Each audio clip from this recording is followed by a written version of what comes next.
Rain fell hard on the broken city. The sky was gray and cold wind cut through the streets like a blade. Most people stayed inside. Only the poor and the forgotten walked the roads today. Logan, a human mechanic, walked with a heavy tool bag over his shoulder. He had just finished fixing a cargo lifter for a greedy trader who didn't even thank him. His boots splashed in dirty puddles as he walked under a rusted old bridge. Then, he heard something. A cough. A weak one. Then another. Followed by a soft voice. "Please." Logan stopped. He looked around. Nothing but junk piles, wet walls, and the sound of water dripping. Then he heard it again. "Please, help." It came from beneath the bridge. Logan stepped carefully down the slope. Metal parts and trash covered the ground. He moved a few old boxes aside and froze. There, lying in a blanket made from torn sacks, was an old alien man. Tew, alien skin was pale gray. His face was thin, marked with lines and scars. His eyes were large and tired. One hand shook as he tried to pull a cloth over his body. Logan knelt beside him. "Hey, can you hear me?" The alien's lips moved slowly. "You are human?" Logan nodded. "Yeah, and you look like you're dying." The old man gave a weak smile. "Correct, I am. Maybe 3 days left, maybe 2. Logan's face tightened. "You're just laying here alone? In the cold? No one wants old, useless, alien," the man whispered. Logan looked at his arms. Thin bones, bruises, and deep cuts. He saw an empty food packet beside him, chewed on days ago. "What's your name?" "Darren," the old alien said. Logan took off his coat and wrapped it around Darren. He ran back to his small shack and returned with a flask of warm broth and a heating pad. He helped the alien drink slowly. "Why are you out here?" Logan asked. Darren's voice cracked. "I had a job, cleaning cargo decks. Then I got sick. They said I was too slow, so they threw me out." "No one helped?" "No, they say. Let the weak rot. I came here, waiting for death." Quietly, Logan's hands curled into fists. This wasn't right. The next morning, Logan returned with more food. He cleaned Darren's wounds and gave him dry clothes. They sat in silence for a while under the bridge, listening to the rain. Then Darren spoke. "You are kind, not like others." "I'm just doing what's right," Logan said. Darren turned to him slowly. "Then, may I tell you something strange?" "Sure. I was in the Great War, long ago. I saved a human soldier once, in the Firelands. I never forgot his face." Logan's eyes narrowed. "My grandfather was a soldier. He disappeared in the Firelands." Darren looked up. "Then maybe I saved your bloodline." They stared at each other in the soft rain. Something passed between them, a connection, not of species, but of kindness, of memory, of fate. That night, Logan couldn't sleep. He thought about Darren, alone, broken, dying under a metal bridge. He thought about how many others were suffering like him. He had never seen them before, or maybe he had just never looked. At sunrise, Logan walked to the city supply center. He spoke to doctors, clinics, shelters. They refused. "No help for aliens," one man said coldly. "We don't have room," said another. "Old aliens are a waste," said a third. Logan returned to Darren with angry tears in his eyes. "They won't help you." Darren only smiled gently. "I know. But I will," Logan said, kneeling. Darren looked at him. "Even if I die soon, you helped me die with warmth. That is more than I had." Logan shook his head. "You're not dying yet, not if I can stop it." As night fell again, the wind grew stronger. But under the bridge, a small fire burned. Logan sat beside it, feeding Darren soup. A human, an alien. 2 forgotten souls, sharing warmth, and something more powerful than any weapon, hope. Logan returned. under the bridge every morning. Each time he brought warm soup, clean bandages, and firewood. Darren's body was still weak, but his eyes had more light. He told stories of stars he had seen, battles he had fought, and old songs no one remembered anymore. Logan listened, never interrupting. He hadn't known the galaxy could throw someone away like this, but he was learning fast. On the 5th morning, Darren whispered something strange. "There are more, like me." Logan raised an eyebrow. "More old aliens under bridges?" Darren nodded weakly. "A camp, hidden near the West Ridge. We gather, where no one looks." Logan looked at the old man, shocked. "You're not the only one?" "No, I'm just the one who cried loud enough to be heard." That night, Logan borrowed a hoverbike and took Darren's directions. It was outside the city, beyond the power lines, past the trash hills and into the dead fields where plants no longer grew. The wind was cold, the ground was dry and cracked, and there, hidden between two broken silos, he saw it, a quiet camp, made of scrap metal, old crates, tarps, and rusted panels. Dozens of alien elders sat around dying fires. Some were missing limbs. Others lay wrapped in old blankets. They didn't move when Logan entered. They only stared. He had never seen such sadness. A thin alien woman stood up slowly. She held a long metal rod as a cane. "You're human," she said softly. "Yes. I came because of Darren. He's alive." Her face softened. "Darren made it?" Logan nodded. "I've been caring for him." The woman pointed to a spot near the fire. "Sit. Speak." Logan sat. They circled him slowly, moving with pain, dragging old limbs. They stared with wide eyes. One by one they sat around him, and he began to speak. He told them about how he found Darren under the bridge, how the old man whispered for help, how no clinic or shelter wanted to save him, and how that wasn't right. Not for any living soul. Silence filled the camp. Then the woman spoke. "My name is Velra. I was once a healer. Now I barely remember how to stop pain." Another old alien coughed and said, "I built starships once." A third whispered, "I wrote music in 6 languages." Logan looked at them all. So many skills, so many memories, left to rot. "I want to help," Logan said, "but I don't have much. I'm just a mechanic." Velra smiled sadly. "A mechanic with a warm heart can fix more than broken machines." The next day, Logan returned with a bag of supplies.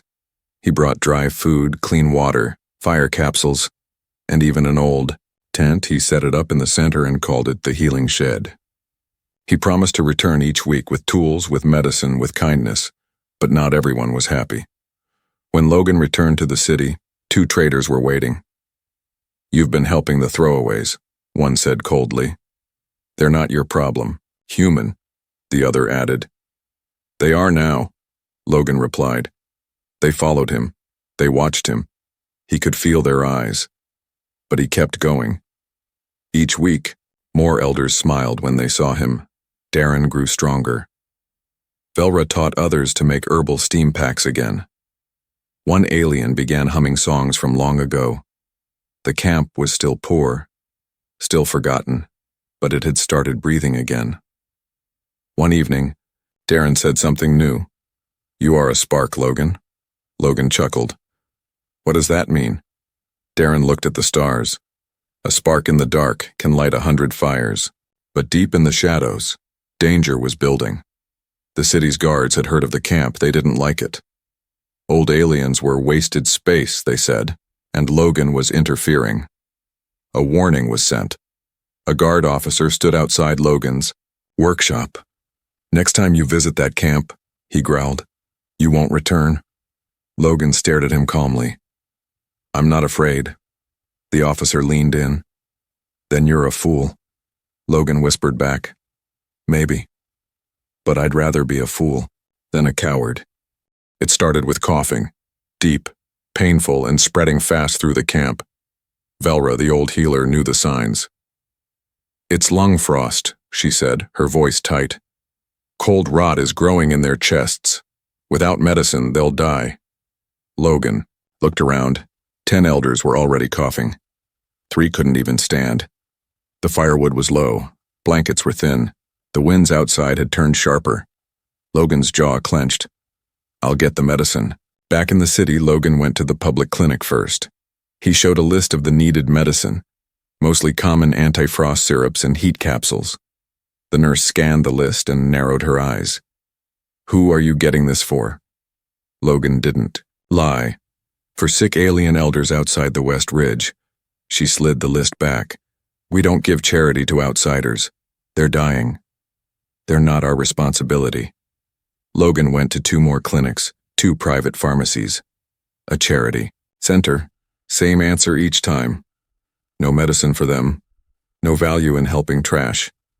No ID. No treatment. Each word made his blood boil hotter. That night, Darren's breathing worsened. Velra wrapped him in every cloth she could find. Logan sat beside them, gripping his hands. I won't let you die, he whispered. Darren only smiled faintly. Even. Fire can't warm a dying sun. Logan shook his head. No, not this time. He returned to the city, but not to a clinic, not to a pharmacy. He walked straight to the Goldspire Medical Depot, a secured government warehouse filled with high-grade supplies. The guards didn't look twice as he passed. He had worn his old technician's uniform. He once fixed their cooling units. Inside, rows of crates stood in silence. He moved fast, knowing he had minutes. He found a crate marked Thermosalve, Frost Lung Relief. He grabbed 3 packs and stuffed them in his bag, then he heard it. Hey, you! 2 guards shouted from the far end. Logan ran. He turned sharp corners, leapt over a cart, slid under a chain gate. An alarm blared. Red lights flashed. His boots pounded on the metal floor. He reached the back door and crashed into a figure. A tall man with glowing eyes. An alien. The stranger looked down at him. You steal for elders? Logan didn't lie. Yes. The alien stared at him, then stepped. Side, run. Logan didn't stop. He fled through alleyways and shadows until he reached his workshop. His chest burned, but he had the medicine. He had hope. Back at the camp, Velra's hands moved quickly. She applied the salve to Darren's chest, pressed capsules under his tongue, and passed steam through herbal cloths. Within hours, the coughing eased. By dawn, Darren opened his eyes again. I thought I was leaving, he said softly. Logan smiled. Not yet, old man. Word spread fast in the camp. Logan had done the impossible. He had stolen medicine. He had outrun the guards. He had risked jail. For them. One elder stood and hugged him gently. Another whispered, No one has ever fought for us. Logan looked at them all. You deserve to live. But the city had also heard. A bounty was placed, not just for Logan, but for any alien elder found. Spreading disease. Flyers were posted, orders were signed. The guards were coming. Velra looked at Logan that night. You must go. You've done enough. He shook his head. You think I'll run now? They'll jail you. Or worse. Logan looked at Darren. Then, at the others. Sitting by firelight, finally breathing easy. I'm not going anywhere. He pulled out a data pad. There's a human colony south of here. They accept all species. No ID needed. We'll move the camp. Velra's eyes widened. You want to lead them across the Badlands? I'll fix an old crawler. We'll ride through the night. If we stay, we die. The camp prepared. Scraps were packed. Blankets folded. Fires put out. They would leave. By moonrise. But the guards wouldn't wait that long. The camp was quiet. The fires had been put out. The sky was dark with smoke. Velra and a few others packed supplies into an old crawler Logan had fixed from junk and broken wires. But inside one small shelter, Darren whispered a story to Logan. A story he had never told anyone. Before I die, the old alien said, you must know what happened in the Great War. Logan sat beside him confused. Why now? Because everything that's happening, it started back then. Darren closed his eyes. His voice was slow, rough. There was a battle on the burning fields of Helvarn. The heat was so strong, even metal melted. I was just a scout, he continued. But I found a human soldier, half buried under rubble, wounded, bleeding. Logan leaned in. What did you do? I saved him, Darren said. I dragged him into a cave and treated his wounds with swamp moss. I fed him my last food capsule. For 2 nights I sang to keep him awake. Why? Logan asked. You were at war. Darren opened his eyes. Because even enemies are living beings, and I had lost my son in that war. Saving the human made me feel like I saved someone's child. He coughed hard and pressed a cloth to his mouth. There was blood. Logan helped him lie back down. Do you know the name of that human soldier? Darren nodded slowly. Captain Jared Vance. Logan froze. That was my grandfather. Darren smiled. Then I was right. You came back to me, through blood. For a long moment, Logan said nothing. The wind howled outside. The camp creaked. Then he whispered. He always told us a story about an alien who saved his life. He said the galaxy owed that alien a debt. Darren coughed again but smiled weakly. Then maybe. The debt is being paid. Suddenly, Velra rushed into the shelter. They're here. Who? City guards, with stun rifles and dogs. Logan stood up fast. How many? At least 10. They're searching the outskirts. Darren grabbed Logan's hand. Listen to me. I'm too weak to travel. Leave me. No. Don't be foolish. I've seen enough life. Save the others. I'm not leaving you behind, Logan said, voice tight. Darren's grip weakened. Then, let me give you something. From beneath the blanket, he pulled out a small glowing cube. What's this? Logan asked. A memory stone. Inside is my war journal. Proof I saved your grandfather. Proof of honor. If they catch you, show them this. It may change hearts. Outside guards shouted. Dogs barked.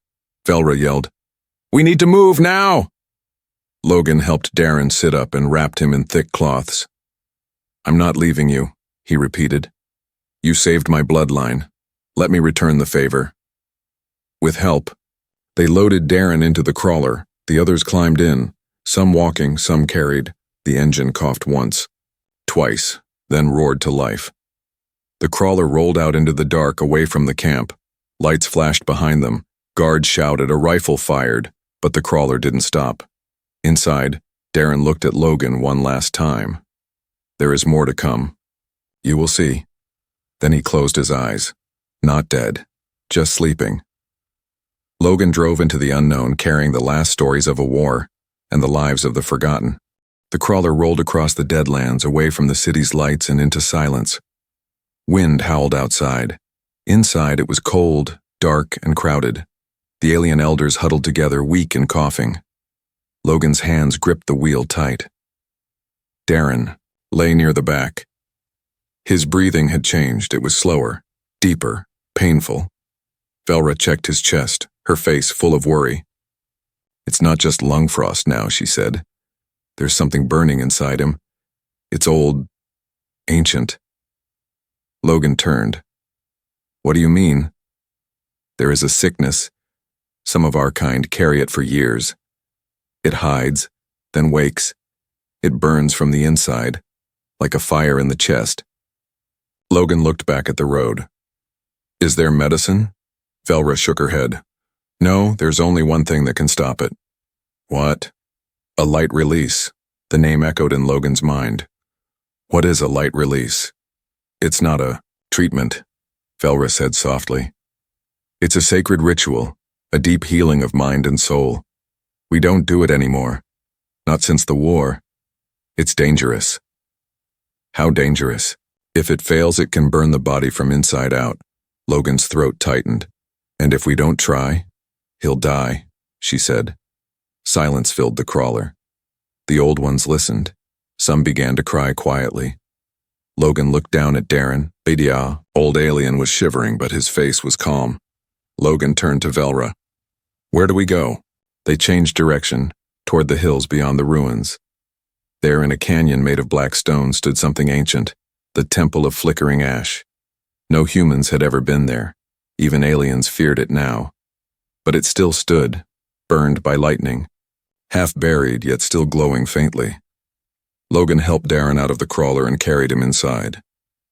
Velra and the others followed, torches in hand. Strange markings lit the walls. Whispers filled the air. The flame must meet the truth, Velra said, her voice almost a chant. And the truth must not fear the fire. They laid Darren in the center of a round stone platform. Velra placed 3 shards of glowing crystal around him. Logan stood back. What now? Velra placed her hand on his shoulder. You must speak for him. What? He has no family left. You are his voice now. The fire listens only to those who care. Logan stepped forward. He knelt beside Darren, whose eyes were now half closed. He whispered, You're not leaving me. You hear me? The fire crystals began to glow brighter. I never knew you before this week, but I feel like I've known you forever. Darren breathed slowly. I don't care what species you are. You're the bravest soul I've met. And, I won't let this fire take you! The floor trembled. A ring of light rose from the stones. Velra stepped back. It's begun. The flame reached Darren's chest. He shook. His body lit up, like his soul was made of starlight. Logan shouted, Fight! You're stronger than this. You survived a war. You saved my grandfather. Darren's body lifted slightly into the air. The flames wrapped around him like ribbons. Then came a scream. Not from Darren, but from the fire itself, as if something ancient had awakened and didn't want to let go. Logan didn't move. He walked into the fire. Velra shouted, Logan, no! But he stepped beside Darren and placed his hand on the old alien's heart. You are not alone. Everything went white. Time froze. Then the flames vanished. Darren fell gently onto the platform. His chest rose, and then he opened his eyes. He looked around slowly. Am I alive? He whispered. Logan grinned. You are now. The elders cheered. Velra smiled with tears in her eyes. The light release had worked, and Darren had returned. But outside the temple, far in the distance, a drone watched from above. It blinked red, tracking, recording, and transmitting. The city now knew where they were, and it was coming. Snowflakes fell from a gray sky. The fire ritual had saved Darren, but it had awakened something else, something deep in the mountains. The stone temple groaned as if alive, and the air buzzed with strange energy. Velra stood still at the mouth of the temple. They know, she whispered. Logan stepped beside her. The city? She shook her head slowly. No. The Guardians. Far, beyond the temple, high in the jagged cliffs, stood the Gate of Elders, a wall of ancient stone carved with glowing runes. It only opened during great danger or great need, and it had begun to hum. Darren sat on a rock wrapped in cloth, watching the trail beyond. They're calling us, he said. Logan frowned. Who? Darren's voice was calm. The last watchers, those who protected knowledge and inflame. You mean the mountain guardians? Yes, they will test us. If we pass, we will be protected. If not, we will be nothing. Logan looked around at the elders, tired, cold, many still weak. He clenched his fists. We'll go. Velra narrowed her eyes. It's not a place for the weak. Logan met her gaze. Then I'll be strong for them. They left the temple, behind. The trail was steep, icy, and sharp. One wrong step meant a fall into the rocks below. Logan helped carry the elders one by one. Darren walked with slow, painful steps. Velra chanted quietly to guide them. Old stories told of fire spirits and stone beasts that guarded this path. No one had seen them in centuries, but the air felt heavy, like eyes were watching. At sunset, They reached the Gate of Elders. It was taller than any building Logan had seen, carved with symbols that moved like flames. In the center was a round stone, red as fire. Darren walked up to it and placed his hand on the stone. It burned with light. And the gate opened. Inside was not a room, but a circle of fire. Dozens of tall figures stood around it, silent, cloaked, and glowing. Some floated. Others had molten skin. They were not alive in the human sense, but they were aware. One stepped forward. Its voice was like thunder wrapped in whispers. Who seeks the trial of the ancients? Logan stepped up, heart pounding. We do. The figure looked through him. You are human. Why do you carry the forgotten? They saved my grandfather, Logan said. They saved me. Now I protect them. Another voice echoed from the circle. Protection is not enough. Will you burn for them? Without blinking, Logan answered, Yes. A beam of light struck the floor. A path of burning coals appeared. Walk the flame of truth, the voices said. Barefoot. Logan took off his boots. Velra gasped. No, you're only a man. But Logan stepped forward. One step. Two. The heat was sharp, like knives. But he didn't scream. He didn't stop. He walked the whole path. At the end, he fell to his knees, breathing hard. The stone beneath him cooled. The air shifted, and the voices spoke together. Accepted. A final beam of fire struck the ground. In its place appeared a glowing orb. It pulsed with warmth and light. Velra stepped forward. That's the flame core, she said. It can power a whole city, or heal an entire camp. Logan picked it. Up carefully, it was warm, alive, a gift, a blessing. But far below, beyond the cliffs, black vehicles were moving, city guards, fully armed, coming fast, and this time, they had orders to erase everything. Logan looked at the flame core, and then at the elders. We fight now, he said. Velra nodded. We fight together. The sky turned red. Dozens of black-armored city guards marched through the snow, weapons raised, drones humming above them. Behind the Gate of Elders, Logan stood with the flame core in his arms.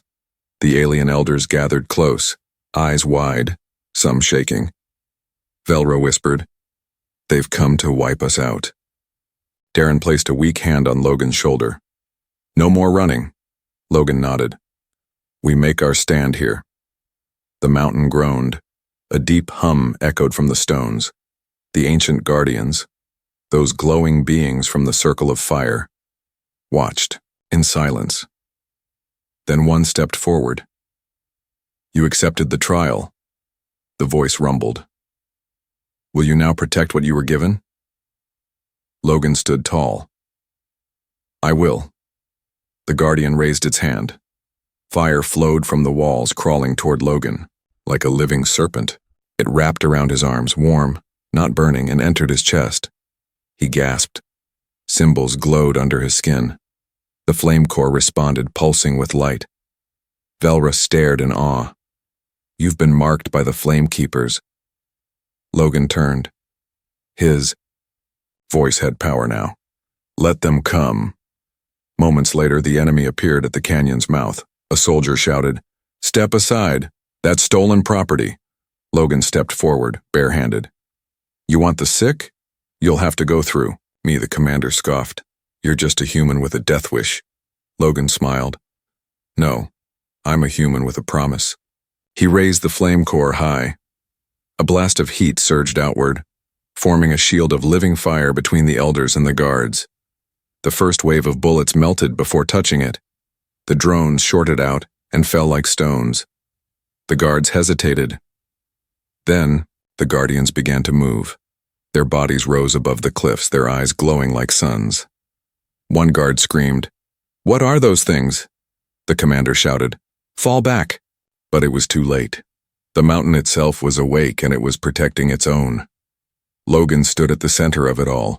No armor, no weapons, just one man, glowing with fire and purpose. He looked at the enemy below and shouted, You called them useless. forgotten, trash, but they are survivors. They are wisdom, and I'll burn this mountain before I let you touch them." The guards ran, retreating through the snow. Not a single elder was harmed. The mountain fell silent again. The fire faded. Logan dropped to his knees, exhausted.